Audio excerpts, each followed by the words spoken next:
కాకినాడ జిల్లా పిఠాపురం నియోజకవర్గంలో రాష్ట్ర వ్యాప్తంగా అమలు చేస్తున్న దివ్యాంగ శక్తి పథకాన్ని ఘనంగా ప్రారంభించారు. పిఠాపురం బస్టాండ్లో జిల్లా జనసేన ఇన్ఛార్జ్ తుమ్మల బాబు రిబ్బన్ కట్ చేసి ఈ కార్యక్రమాన్ని ప్రారంభించారు. ఈ కార్యక్రమంలో 5 మూన్ కమిటీ సభ్యులు, మాజీ ఎమ్మెల్యే పెడంతుల బాబు, ఓదూర్ కిషోర్, అలాగే కూటమి నాయకులు, అధికారులు పాల్గొన్నారు.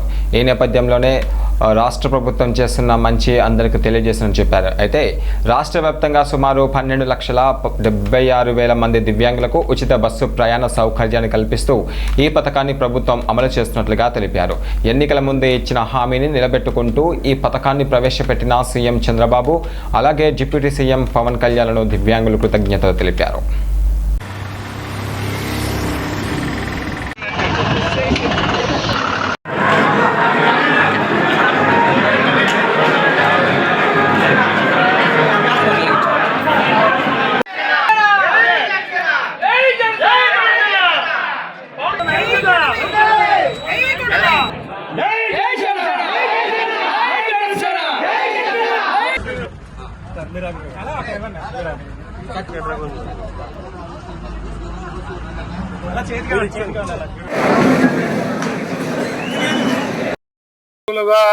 ఉన్నవారికి కూడా 50% రాయితీ కల్పించడం జరుగుతూ ఉంది.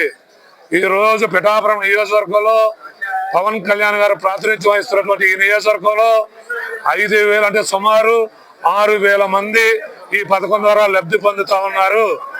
ఇది కూటమి ప్రభుత్వం యొక్క చిత్తశుద్ధిని ఈ సందర్భంగా పిఠాపురం నియోజకవర్గం తరఫున ప్రజలందరికీ కూడా తెలియజేసుకుంటా ఉన్నాం. పవన్ కళ్యాణ్ గారు పిఠాపురం నియోజకవర్గం శాసనసభకి ప్రాతినిధ్యం వహించిన దగ్గర నుంచి అనేకమైనటువంటి కార్యక్రమాలు పిఠాపురం నియోజకవర్గ ప్రజలు లబ్ధి పొందుతూ ఉన్నారు. దాంట్లో భాగంగానే ఈరోజు దివ్యాంగ శక్తి పథకం ద్వారా 2 ఉచిత బస్సులు ఏర్పాటు చేయడమే కాకుండా జిల్లాలో 155 ఉచిత బస్సుల్లో వీరందరికీ కూడా ప్రయాణం చేయడానికి ప్రభుత్వం వీలు కల్పించింది. ఈరోజు పవన్ కళ్యాణ్ గారి ఆదేశాల మేరకు కేవలం ఉచిత బస్సే కాకుండా వీరందరికీ కూడా ఉచితంగా పిఠాపురం నియోజకవర్గంలో భోజనం సౌకర్యం కూడా కల్పించి ఈరోజు వారి దగ్గరుండి ఒక సోదరులా దివ్యాంగులందరినీ చూసుకుని పంపించడం జరుగుతుందని ఈ సందర్భంగా తెలియజేసుకుని సెలవు తీసుకుంటాం. కూడా నా ప్రత్యేకమైన తెలియజేస్తున్నాను. మరి ఉగాది సందర్భంగా మా దివ్యాంగులందరికీ కూడా ఫ్రీ బస్సు ప్రవేశపెట్టడం చాలా సంతోషకరంగా ఉంది మాకు. మరి ప్రారంభించడం జరుగుతుందండి. శారీరకంగానే కాదు, మానసికంగా కూడా చాలా ఇబ్బందులు పడుతున్నారని చెప్పి సీఎం చంద్రబాబు నాయుడు గారు డిసెంబర్ 3వ తారీఖు గత సంవత్సరం అంతర్జాతీయ దివ్యాంగ దినోత్సవం సందర్భంగా ఆయన ఒక మాట ఇచ్చారు.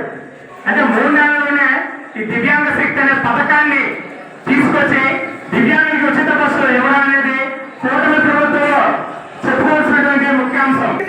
మరి మళ్ళీ కూడా పెట్టారు. అలాగే మరి ఇప్పుడు మా దివ్యాంగులైనా మరి మహిళలే కాకుండా సోదరులు కూడా ఉన్నారు. ఆ సోదరులు కూడా ఇది బాగా ఉపయోగించుకుంటారు. మరి ఇంకా బాగా నడవలేక కూడా ఉన్నారు.